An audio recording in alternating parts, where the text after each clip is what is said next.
South Broadway in Hicksville is lined with Indian and Pakistani restaurants and markets that show off the incredible culinary range of the subcontinent. One of my favorites is the Bengali Sweet Shop. Come here any time of day for a snack, a drink, a meal, or a gift box of gorgeous Indian sweets.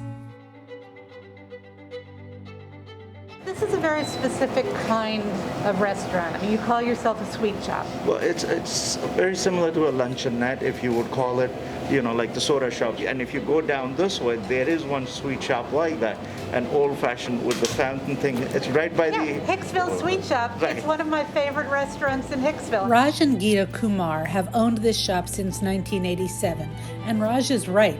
It is indeed the Indian equivalent of a luncheonette, where you might have bacon and eggs for breakfast, a burger for lunch, pot roast for dinner, and an ice cream sundae whenever the urge kicks in. Surprising for people who think they know what Indian food is. At Bengali Sweet Shop, breakfast might be a paratha. Is it paratha or parantha? Parantha.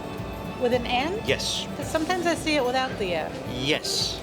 Okay, no matter the pronunciation or spelling, paratha is a flatbread made from whole wheat flour that is cooked on an oiled griddle.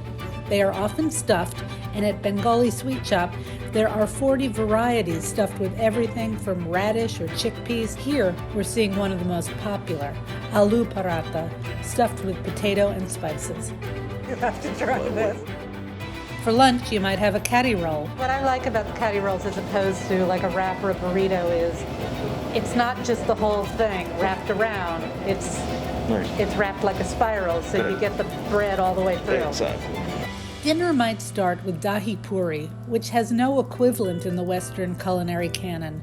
There are these little hollow balls of fried dough that are filled with potatoes and onions and then topped with yogurt and tamarind sauce and spices and herbs. It's sweet and it's savory and it's spicy and it's creamy and it's crunchy. It's like everything. It's everything. Dinner might be one of Bengali Sweet Shop's vegetarian curries, which are served with a variety of breads. Kulcha flatbread, puffy bhature. So this is like the big daddy. Yes, this is the biggest daddy of them all. Okay. Or even a roti made with cornmeal, a new one on me, here served with mustard greens. Now we come to the sweets. Yes. Is there a Hindi term for sweets? Mithai. Mithai. There is a dizzying array of sweets here. Some based on nuts, some based on milk, some based on fresh cheese, and all of them heavily reliant on sugar. I gave up trying to categorize them and just tried to appreciate their beauty and variety. These just look like little jewels.